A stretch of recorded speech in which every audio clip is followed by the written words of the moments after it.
नमस्कार साथियों, स्वागत है आप सभी का अपने YouTube channel daily entertainment dose में। और मैं आज आपके लिए लेके आई हूँ एक मोस्ट इम्पोर्टेंट टॉपिक जो कि रहेगा हमारा हिंदी ग्रामर से संबंधित। और मैं आज आपको ये टॉपिक इतने शॉर्ट में कराऊंगी कि आपने पूरे यूट्यूब पर इतना शॉर्ट में और इतना इजी वे में ये टॉपिक कहीं नहीं किया होगा। तो ये हर एक कॉम्पिटिटिव एग्ज़ाम के बिहाफ से बहुत ही इम्पोर्टेंट क्वेश्चन, टीजीटी पीजीटी और पीआरटी हर एक पोस्ट के लिए इम्पोर्टेंट है। और ये ईएमआरएस, डीएसएसबी, एनवीएस, केवीएस हर एक एग्ज़ाम के लिए मोस्ट इम्पोर्टेंट टॉपिक रहेगा। तो आज का हमारा टॉपिक रहेगा रस। तो रस टॉपिक को हम आज बहुत ही शॉर्ट तरीके से और बहुत ही आसान तरीके से करने वाले हैं। तो आइए शुरू करते हैं आज की वीडियो। सबसे पहले जानते हैं रस किसे कहते हैं। तो कविता, कहानी, उपन्यास, नाटक आदि साहित्य के विविध विधाओं को पढ़ने, सुनने और देखने से जिस आनंद की अनुभूति होती है उसे हम रस कहते हैं। अनेक रसाचार्यों ने अनेक अनुभूतियों के आधार पर रस के भिन्न भिन्न परिभाषाएं दी हैं। अब रस के भेद जो हैं वो 9 हैं। श्रृंगार रस, हास्य रस, करुण रस, रौद्र रस, वीर रस, भयानक रस, विभत्स रस, अद्भुत रस, शांत रस। हर एक रस का एक स्थायी भाव होता है जो कि एग्ज़ाम में आपसे पूछा जाता है कि बताइए श्रृंगार रस का स्थायी भाव क्या है। ऑप्शन आपको दे दिए जाते हैं। वीर रस का स्थायी भाव बताइए। तो ये मोस्ट इम्पोर्टेंट हमारा क्वेश्चन आता है एग्ज़ाम में। तो श्रृंगार रस का हमारा स्थायी भाव रति, हास्य रस का हास, करुण रस का शोक, रौद्र रस का क्रोध, वीर रस का उत्साह, भयानक रस का भय, विभत्स रस का जुगुप्सा, जुगुप्सा होता है बेटा घृणा, अद्भुत रस का विस्मय, शांत रस का निर्वेद। तो ये थे हमारे हर एक रस का एक स्थायी भाव होता है जो कि मैंने आपको बताया। इसे आप बिल्कुल रट लें, समझ लें, ये आपके एग्ज़ाम में क्वेश्चन पूछा जाता है। इसके बाद आता है हमारा श्रृंगार रस, जिसमें नायक नायिका के पारस्परिक प्रेम में श्रृंगार रस की निष्पत्ति होती है। श्रृंगार रस के 2 भेद होते हैं, एक संयोग श्रृंगार होता है, एक वियोग श्रृंगार होता है। संयोग श्रृंगार में बेटा पुरुष यानी कि नायक और स्त्री यानी कि नायिका के पारस्परिक दर्शन, आलिंगन, संलाप, चुंबन आदि से संयोग श्रृंगार की उत्पत्ति की जाती है। उदाहरण के लिए राम के रूप निहारती जानकी कंगन के नग की परछाई, ये इसका एक एग्जाम्पल मैंने आपको बताया। या तो सबे सुधी भूल गई करटे की कही रही पलटारनी नाही। वियोग श्रृंगार का एक उदाहरण इसमें देखिए, नायक और नायिका के संयोग के अभाव में वियोग श्रृंगार की उत्पत्ति होती है।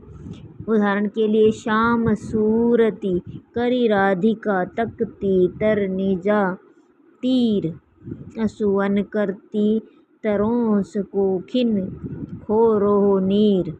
ये था हमारा वियोग श्रृंगार का एक एग्जाम्पल। इसके बाद हास्य रस, विकृत वेशभूषा, वाणी, कार्य, चेष्टादि से हास्य रस की उत्पत्ति होती है। करुण रस, प्रिय के नाश अथवा अनर्थ अथवा अपने अनिष्ट से करुण रस की उत्पत्ति होती है। रौद्र रस, अपनी अथवा अपने प्रिय की निंदा, हानि, विरोध आदि से रौद्र रस की उत्पत्ति होती। मैं आपको बता रही हूँ कि हर रस की उत्पत्ति कैसे होती है। वीर रस की उत्पत्ति युद्ध अथवा अन्य दुष्कर कार्य करने के लिए उत्पन्न उत्साह के से वीर रस की उत्पत्ति होती है। भयानक रस, वस्तु को देखने से उत्पन्न भय से भयानक रस की उत्पत्ति होती है। उदाहरण के लिए बताइए, ये कमेंट में बताइए आप इस भयानक रस का एक उदाहरण। विभत्स रस, घृणा उत्पन्न करने वाली वस्तु को देखकर विभत्स रस की उत्पत्ति होती है। अद्भुत रस, आश्चर्यजनक वस्तु के वर्णन से अद्भुत रस की उत्पत्ति होती है। शांत रस, वैराग्य से शांत रस की उत्पत्ति होती है। वात्सल्य रस, बच्चों की बाल सुलभ मानसिक क्रियाकलाप से संबंधित वर्णन से जो वात्सल्यता उमड़ती है, यह वात्सल्य रस कहलाती है। ठीक है, तो हमने सबसे पहले जाना रस का जो हमारा पहला अंग था, जो कि स्थाई भाव था। तो स्थाई भाव हमने जाने 9 के 9 रसों के, और स्थाई भाव जानने के बाद हमने जाना कि उनकी उत्पत्ति कैसे होती है। तो दूसरा अंग हमारा रहेगा रस का विभाव। जो व्यक्ति, वस्तु या परिस्थिति स्थाई भावों को उद्दीपन या जागृत करती है, उन्हें विभाव कहते हैं। विभाव दो प्रकार के होते हैं, एक आलंबन होता है, एक आश्रय होता है।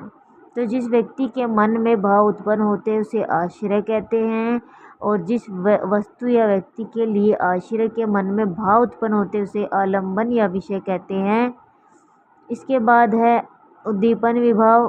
स्थाई भाव को तीव्र करने वाले कारक को उद्दीपन विभाव कहते हैं। अब हमारा रस का तीसरा जो अंग है वो है अनुभाव। आलंबन तथा उद्दीपन के द्वारा आश्रय के हृदय में शारीरिक या व मानसिक चेष्टाएं उत्पन्न होती हैं, उन्हें अनुभाव कहते हैं। अनुभाव 4 प्रकार के होते हैं, कायिक, मानसिक, आहार्य, सात्विका या सात्विक। इसके बाद हमारा चौथा अंग है संचारी भाव।